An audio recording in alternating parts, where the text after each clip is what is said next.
Welcome to the Cattleman's Corner. I'm Brian Hale, sitting in for the late Howard Hale, as we continue his legacy of speaking with cattlemen and women from around the globe.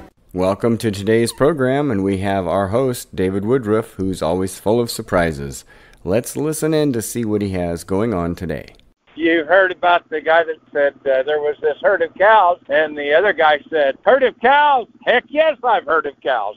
And he said, no, I mean a cow herd. He said, that's all right. I didn't say nothing I'm ashamed of.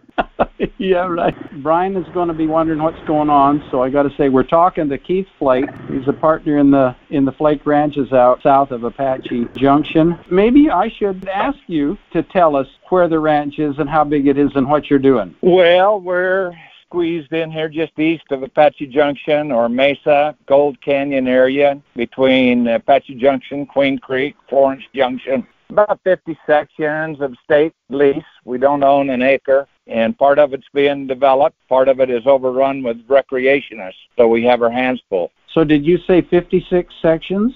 About 50 sections, yeah. 50, okay. So now, are you Rolf's youngest brother? I am. That's what they tell me. That's what they tell me anyways. We've had Rolf and Reed on I don't know how many times, so now we've lived. We have Keith. Okay, and one more time, you have to tell me, what am I on? You're on I'm on Harvest, a podcast? Harvest USA radio show and podcast.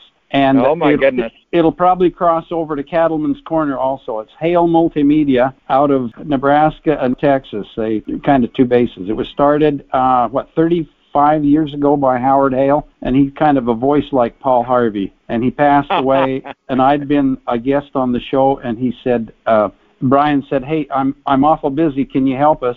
And so I said, yeah, I'm a techno peasant, but who knows? I might be able to learn my way around there. I was to the branding day before yesterday. Thank goodness Rolf invited me to come out, and I was shocked. The desert floor is brilliant green. You got how much rain did you get to get that grass cover? There, as I recall, about 3 1-inch rains that would be, maybe close to an inch, sometimes 3/4. And the spacing was pretty good. That was kind of like a week apart. So we figure the desert is going to make like a crop, it's going to put on seed, but it comes fast. And then when it turns 100 degrees, it goes fast. Yeah. So you brought in, 3 semi-loads of calves? Depending on the weights. This year we haven't been able to buy exactly what we wanted, and the price has been out of sight. Yeah. So we've been kind of picking up anything we could, and I think we're up to about 8 or 9 truckloads total right now. And we could put out that many more, but the cattle are so expensive that the gamble becomes greater this year. Oh yeah. We're paying $400 to $500 more per head for similar cattle than we did last year. We have, I think the most I've ever put out on this desert has been about 2,200 head, and the least has been 0 for a year. Yeah. When there just wasn't anything. The mesquite beans, there may be some, or when you get a year without any rain, the trees don't put any beans? Oh, it varies from year to year. The mesquite beans, I start looking, I'll probably see the first bean in the middle of April, and then it'll be another 2 or 3 weeks before there's much of a crop. We used to keep a herd of cows here year-round, and they were really bean harvesters. Yeah. Because sometimes now we're trying to get into the feedlot before the bean crop really comes on good. They kind of have to learn to eat beans, and they really go on them. They're just plain old frijoles is what they are, hanging in the tree in pods. Si, senor. So the calves don't really do wonderful on beans because they just haven't learned, huh? Well, we're usually just don't have the timing. We're headed to the feedlot, but almost every year we used to have mother cows, and of course they eat the beans.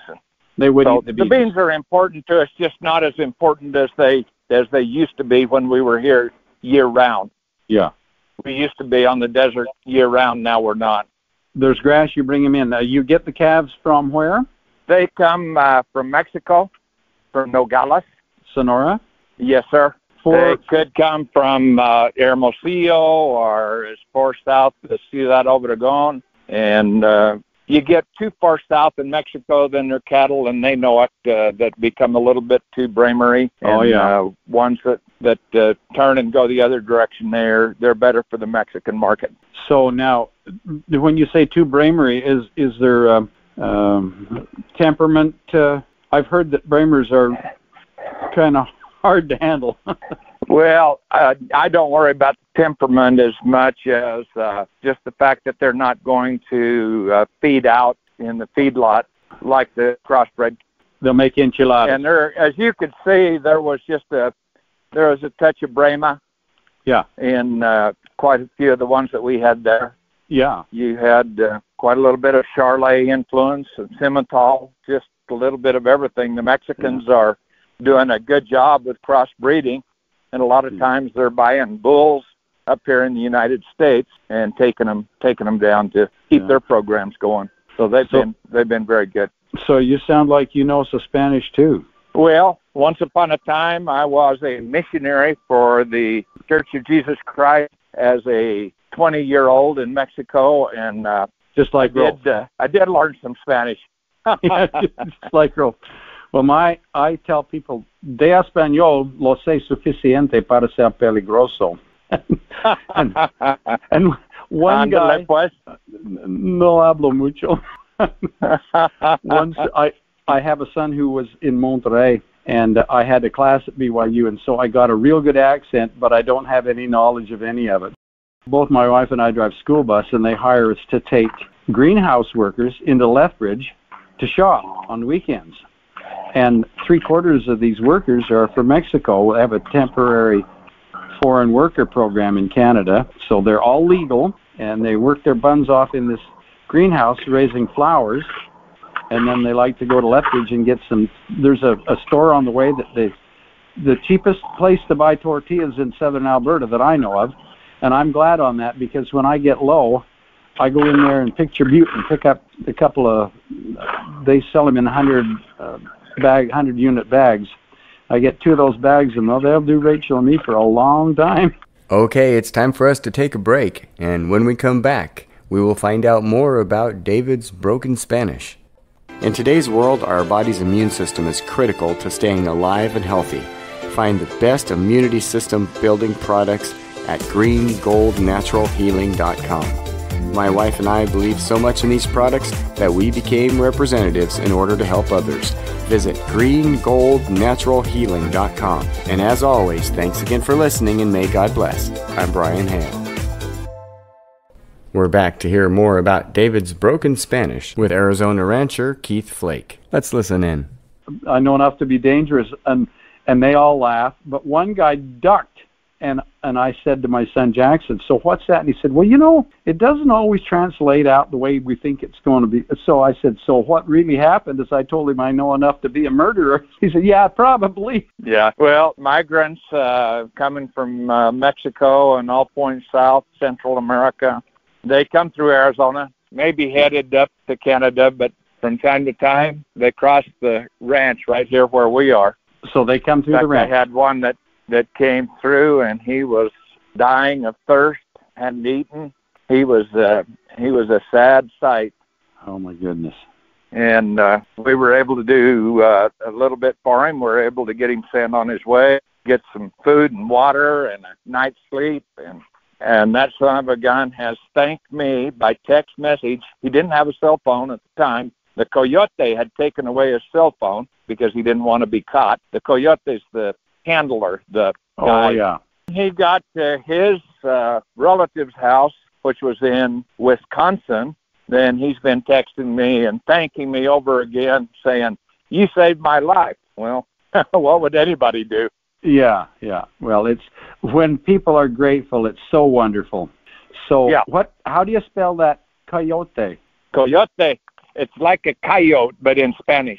Coyote. Coyote is quite often a schemer. He's tied in with the cartels. He has to pay his dues, and he charges an enormous amount to transport illegals.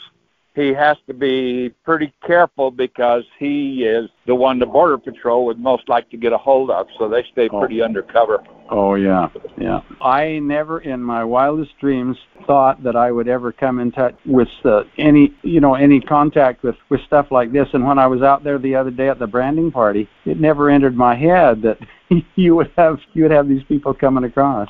You created a first. I have never done a branding or worked in cattle anywhere to entertain us while we ate lunch. You did a first for me.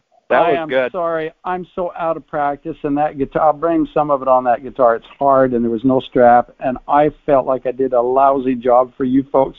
Felt terrible. You can go to my YouTube channel. It's just as bad. It was the best song I'd heard all day. The competition was really fierce, wasn't it? Yeah. We had a good crew going though, didn't we? Oh, Kent, wonderful guy. Larry. I hope I wasn't in the way, but I just so enjoyed talking to Larry. I wish I had more time to talk to Richard because, Rolf's always mentioning him when he puts the posts up on Facebook. And Richard has just been so good to Rolf and to bring him out to whenever he's felt like it. There's been 3 or 4 times this year he's brought him out, put him in the shade, and let him get his eyes full. People are really great, really wonderful. Jean's listening, but I said, Jean, that rhymes with queen, and that would be not quite enough. They're wonderful. Oh my goodness. Yes, yeah. And I'll tell you what a blessing for me to have an older brother that is such a inspiration. Each one of my brothers can teach me something. I've been around Rolf almost every day. We've been doing this ranch. Of course, I go home on weekends, sometimes stay longer, and he had been here like every day. We have to keep a close presence. I had a call last night. Ironwood is a very busy road, and a lot of work going on it, and a dirt biker came through the ranch, hit a gate where he opened it, threw it around, and went on. I could tell by his tracks. And so we had 17 head of steers on a very busy road last night. They were on Ironwood, and they went a half mile south, and then I guess they got turned around and came back, and I just checked them out just now just to be sure that everything's okay. They're all back in because it was dark last night when I was checking track. But that's what makes this kind of ranching a whole different game is dealing with.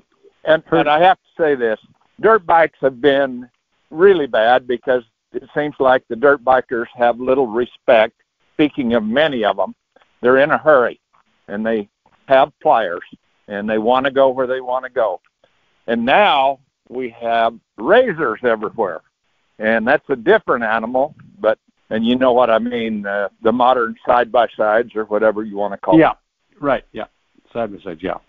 Half of our desert, we are to have recreation people entitled to be there, and the other half, they're not supposed to be there. When there's only a barbed wire fence between them and where they want to go, sometimes the signs don't mean a thing. Oh, my goodness. So that's my job today. Yeah, that's what I'm doing. Herding cattle is no big deal, but herding the people is a real handful, right? Yeah, that's right. Yeah. More predictable. So do you live in Snowflake? I live in Snowflake usually now about half a year. I'll probably be back to Snowflake as soon as we kind of clean out the desert. It'll be July, and I'll be there until the desert greens next, hopefully December. And so that's the main place, though, is up there. And that's where we have our mama cows. And there's a brother that's between Rolf and me, Ray, who is he is a dang good rancher. And he's still going strong, and he's up there watching everything in Snowflake right now. So how old is he? Ray would be 85. And Rolf is 92, you say? Yeah, Ray is about 85. And Rolf is 92, and we have another brother that's between Ray and me. He's 3 years older than me, so he's 81, 82, right in there. And he was smart enough to stay away from ranching. So like somebody said, them Flake boys, 3 of them became ranchers and 1 made something of himself. Well, look at it this way. You and Rolf have been on the radio. Well, you'll be on the radio right away soon, so I'm not sure what that's worth, but I sure appreciate it because I got deadlines. I got things that I'd like to make sure I got something for Brian to put up on the server so the radio stations have got something. You know, we pulled into Dave Lamoureux's this morning, and here's 3 couples coming down the road, and they said they're from Kansas. I said, I'm another prayer boy. I'm from Alberta. And have you heard a Harvest USA report? Yes, we have. And all right. Well, I did make a mental note that I've got to look it up. So, yeah, everybody ought to subscribe, right? Well, that would be really nice. Yeah, there's supposed to be a podcast for me, so I can make some money at this. I will send you a link. So, do you folks do anything with horses? Yes. Just at Snowflake? Yeah. Just right now, just up in Snowflake, we'd much rather work mama cows with horses. Down here on the desert, it seems like we have so many distances and so much country we have to see that sometimes, not always, but a quad can double the work. But up there, it's not the same. And so, yeah, we have horses up there. And Rolf's boy, Reed, who a lot of people know. You've probably heard of Reed. Rodeo Reed on YouTube. Yeah, he's been on the show. Rodeo Reed. I really promote that channel every chance I get. He takes the horsemanship further than I do because he's a really good roper, and I've seen him do some incredible things. So, yeah. And we used to be in, you might know, we used to be in the business of providing roping cattle, but thank goodness we're not doing it right now. Yeah, he broke them all in, and it was he did a great job with that. And of course, he still announces and drives that truck. Yeah. Oh, that truck is beautiful.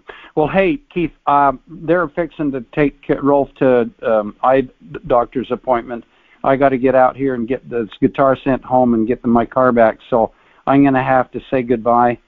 And oh my, we ask the Lord's blessings on you and your guys and your cattle and fences. Hey, for crying likewise. Out loud. Well, thank you. And we pray double the blessings for you and for anybody listening.